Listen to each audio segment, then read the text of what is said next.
บายดี มื้อนี้เขาเกิดจะมารีวิวจะของจากห้านบายสตรอเบอรี่คลับเนาะอันนี้จะมา Facebook อีเมล Instagram มันกับบ่ฮู้เนาะตั้งเนาะหวานอันนี้เขาจะมาโชว์กันเลยเขาจะเริ่มโอเคตั้งเลยเขาจะเริ่มโชว์จากโตของคุณยายเนาะอันนี้แหละก็จะแมนตั้งแนวห้อยอันห้อยตุ๊กตาเซตโตเนาะ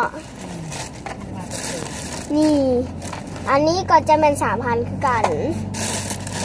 อันนี้จะเป็นรถเล็กของบอส3,000คือกัน Everything 3,000 นั่นแหละ อันนี้จะเป็นแนวแปลงโมงนะทุกอย่าง3,000คือกันอันนี้ก็จะเป็นแนวห้อยแนวใส่พวงกุญแจเนาะนี่งามบอสาวเป้าซื้อมาอันนี้จะเป็นแนวห้อยกระแจรถเนาะนี่แล้วก็พวกนี้จะเป็นคัตเตอร์เนาะคัตเตอร์3,000กิกคือกันมันเริ่มจากอุปกรณ์การเรียนกันอันนี้จะเป็นของไอบอสเนาะ3,000กิกคือซื้ออยู่ท่านทุกอย่าง5,000กิกเลยมันขึ้นกำไรวะ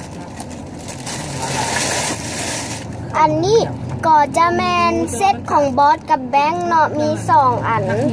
อันนี้จะแมนห้องแหลม2ของบอสอันนี้อมลึกบอสอุ้ยอันนี้มันแนวแหลมๆเลยเนี่ยถ้าเขาจะแกะไป EP ใหม่เลยเนาะอันนี้จะแมนกับสอกองดินสอเล็กนี่ที่แท้มันเป็นสีเหลืองเนาะ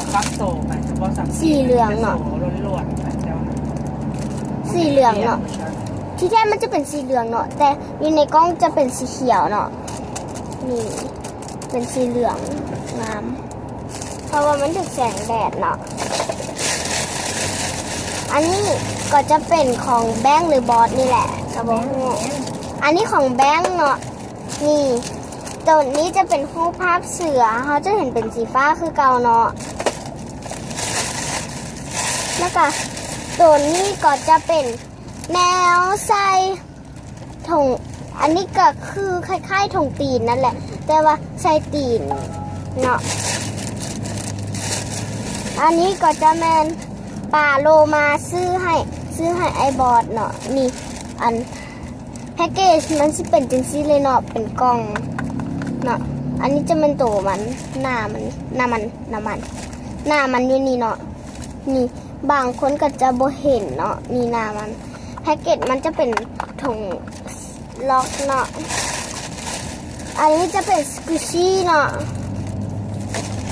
ถ้าจะบ่บีบให้เบิ่งเนาะอันนี้จะเป็นซาลาเปาสกูชี่เนาะกินหอมคือกันอันนี้จะเป็นซาลาเปาคือกันแต่มันแข็งเห็นบ่นี่เนาะแล้วก็ตัวนี้จะเป็นตัวปังเบรดเนาะตัวเบรดนี่มันจะบ่สโลว์เท่าใดมื้อนี้เขาก็ขอลาไปก่อนเนาะพบกัน EP 2 อีกเนาะบ๊ายบาย